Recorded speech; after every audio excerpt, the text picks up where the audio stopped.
We have a problem here. A car starts moving from rest and accelerates uniformly at 1.2 meters per second squared for 20 seconds. The car further accelerates at 3 meters per second squared for 6 seconds, after which it uniformly decelerates at 2 meters per second squared to attain a constant velocity in 12 seconds. It then moves with that velocity for 10 seconds, after which the brakes are applied and the car uniformly decelerates to rest in 12 seconds. Question A is draw a velocity time graph to illustrate this motion. Question B is calculate the total distance traveled. Question C is calculate the average speed of the car. And question D is calculate the retardation that brought the car to rest. So the first thing we will try to do is using the information given here, and we try to sketch the velocity time graph. But later on, when we are able to have certain values, we'll be able to know exactly how the VT graph is supposed to look exactly. So let's just try to make a sketch.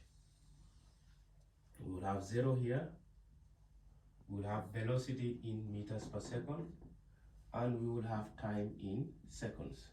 So from what we have understood is a car starts moving from rest and accelerates at 1.2 meters per second squared for 20 seconds. So from rest, the car accelerates, and what was the acceleration? 1.2 meters per second. 1.2 meters per second squared. For what? What was the duration? 20 seconds. So which means from here to here is 20 seconds. All right? That's the first point. Then what happens? The car further accelerates. So which means after reaching this velocity here, we can call it V1. What did the car do? It further accelerated. All right? So it accelerated again. And what was that acceleration? 3 meters per second squared. 3 meters per second squared. So the second acceleration given here is 3 meters per second squared. So what was the duration of the acceleration? 6 seconds. So it accelerated for 6 seconds. All right. So it means it has attained, if we look at it, we can say that definitely it has attained a higher velocity than V1. So let's call it V2. All right. So what else happened?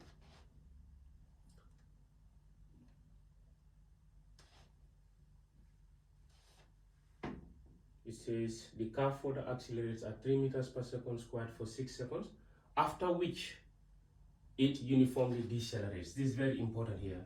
So after the second acceleration, what did we understand from this? The car decelerates. So the deceleration tells us that obviously the car has reduced the speed. But to what extent? Here, what we can only do, it can be just from here, it can just be here to this point, it can come exactly to this point, or it may go even way below to look like this. All right, so which means there is obviously another third velocity, V3, but it's only calculation that can actually tell us how the graph is going to look like. So let's just leave it like that. Is why if you are drawing your VT graph, first try to sketch it with a pencil. Then later on, when your calculations give you the right answers, you can be able to modify it. All right.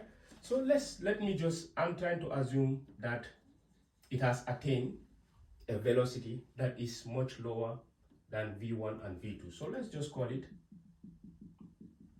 V3. Okay, so calculations will tell us that. Let us not worry about that. So that is the deceleration. What was the deceleration? 2 meters per second squared. Remember, a deceleration is a negative acceleration. So let me just make it negative. So after that, what happens? So, okay, but before going further, it decelerated for how many seconds? is 12 seconds. The deceleration is 12 seconds. All right. So after which, what happens to the car? It attains a constant velocity and moves with that constant velocity for what? For how many seconds? It moves with a constant velocity for 10 seconds. All right. 10 seconds. For 10 seconds. All right. Then after which, what happens? The car uniformly decelerates to rest in 12 seconds. So 12 seconds. So let's just continue. We will actually have a true graphical representation of this after we know the values of V1, V2, V3. We already know V1 is the position is correct. We know that V2, because it is acceleration, it is expected to be higher than V1. But V3, is it ending here? Is it ending here? Is it ending here? Or is it way below? So we just assume that for now it is way below this second and the first final velocities. But calculations will give us that. Let's just continue. All right. So what do we need to do? We can first find the V1, that is the acceleration. So using the formula, V is equals to U plus AT, because I'm talking about the first event. So let me say V1 is equals to U1 plus A1 T1. See, just to make sure that I differentiate, avoid confusion. So what is V1? V1 is equals to U1. What is the initial velocity? Because the body starts from rest is 0, plus what is the acceleration from here to here? The acceleration is 1.2 multiplied by what is the time? Time is 20 seconds. So V1 will give us what?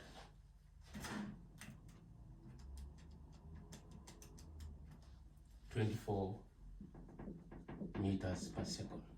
So which means V1 here is 24 meters per second. So I can just replace it here as 24 meters per second. All right. Now let me try to find V2. Okay.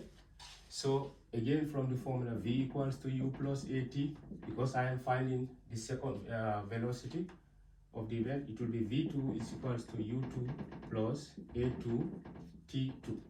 All right. So what is going to be the U2?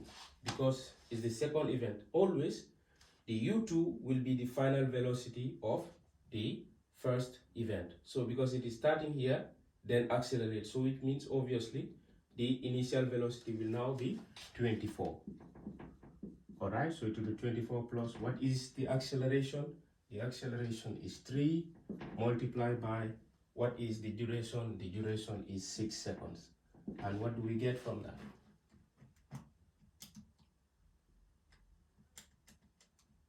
We're going to have 42 meters per second.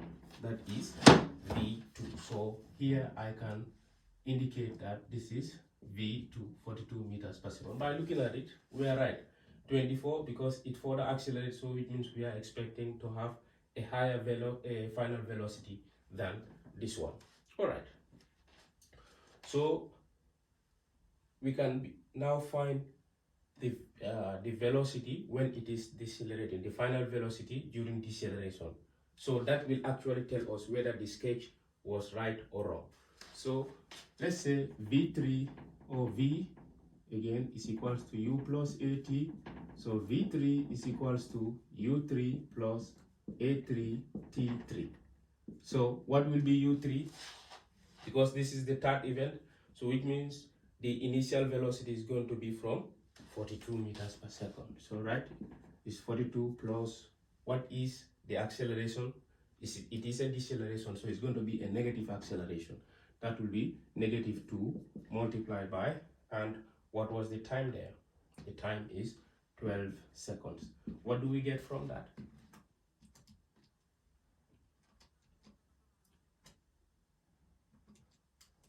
We got 18 meters per second, and this is the one that has resolved everything. So it is telling us that it is 18 meters per second. So it means if you start from 0, You have 24 here, you have 42 here. 18 obviously have to be a much lower velocity than any of the other two. So we have 18 meters per second here as V3. So it means the sketch is correct. We can continue like that. But let's say if at all we had a velocity that was like, let's say between 24 and 42, then it means this somewhere around here is where you're going to indicate it. So we are correct and we can go like this. That's no problem. All right. So the sketch is correct. Now what do we do? The second question is calculate the total distance traveled. So the total distance traveled, let's try to have individual distances. This is a triangle, let's call it S1. This shape is a what? It is a trapezium, let's call it S2. This shape is also a trapezium, let's call it S3. This looks like a rectangle, let's call it S4, and this looks like a triangle, let's call it S5. So the total distance is going to be the sum of the individual distances. So let's first try to find S1. This is the shape of S1, is a triangle. What is the base? The base is 20. And what is the height? The height is 24. So we know that S1 from area of a triangle is half base height, and this will be half. What is the base is 20. What is the height? 24. What do we get from that?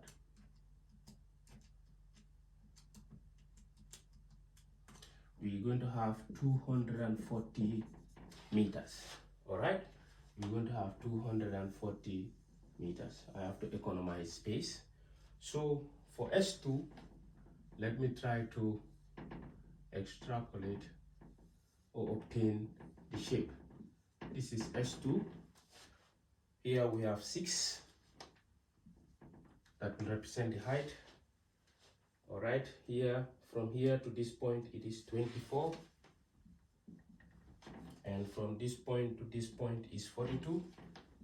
So what is the area? It is a trapezium, so it will give us the area of a trapezium. So let's say S2 is equals to half. What is the formula for area of a triangle?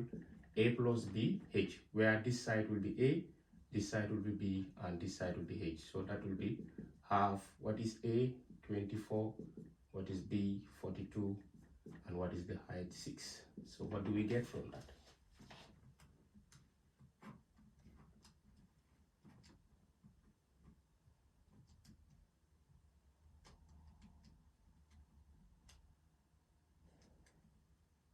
We have 198 meters. All right, then we can move to find S3. So let me just try to show you the shape of S3. This is how S3 looks like. From here to this point is 12 seconds. All right, from here to this point is what? 18. From here to here is 42. So again, S3 will be what? Half A plus B H, where this will be A, this will be B, and this will be H. That's going to be half. A is 18, B is 42, and what is the height? 12. So what do you get from that?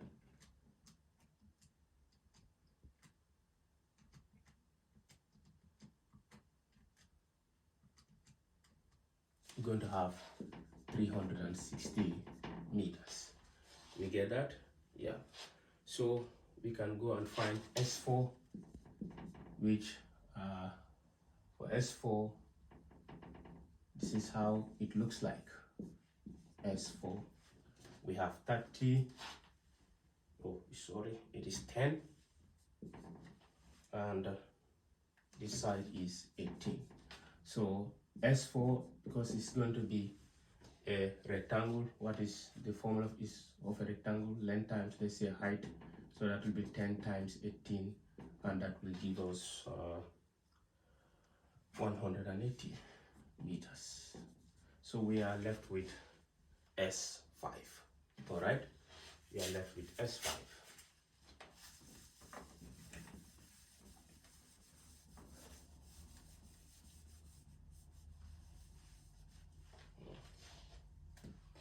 So S5 is equals to, because it is a triangle, or let me just try to show you how it is. Okay, that is, we have the height as 18 and we have the base as 12. So S5 is equals to half the base times the height. This will be half. The base is 12, the height is 18, and what do we get?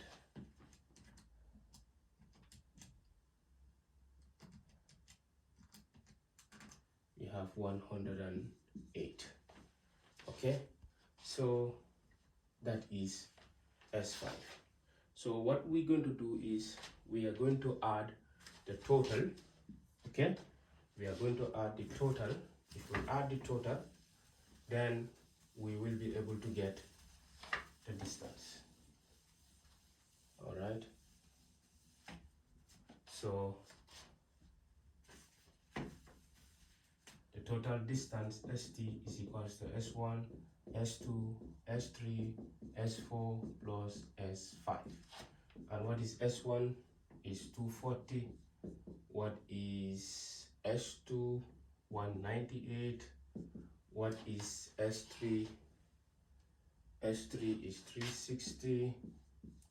What is S4? I hope I did not send that away.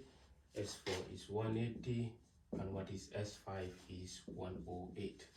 So when we total this, what do we get?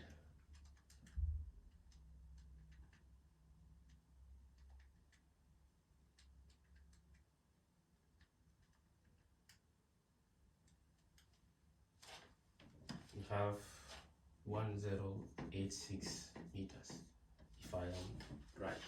S1 is 240, S2 is 198, S3 is 360, S4 is 180, right? And S5, what is S5? S5 is 108. All right, so we are able to find B. C is the average speed of the car, the average speed. What is the average speed? Is the total distance divided by the total time. What is the total distance? 1086. And what is the time? Should we calculate 26, 12, 10, and 12? When we add them up, what do we get? We get 60. So this should be 1086 divided by 60. You have 18.1 meters per second. All right, that's the average speed. We are able to find that. So the last question is calculate the retardation that brought the car to rest. It is talking about here, from here to here, because this is the retardation that brought the car to rest. So D, we know that from the formula V is equals to U plus AT. If I make acceleration the subject of the formula, I have acceleration is V minus U divided by T. All right, so what is the final velocity? When a body comes to rest, the final velocity will be 0. So that will be 0 minus what is the initial velocity, that is from here, it is 18. And what is the time? The time is 12. So that is roughly minus 18 divided by 12. What do you get with that? Minus 18 divided by 12 is minus 1.5 meters per second square. So that was the acceleration that brought the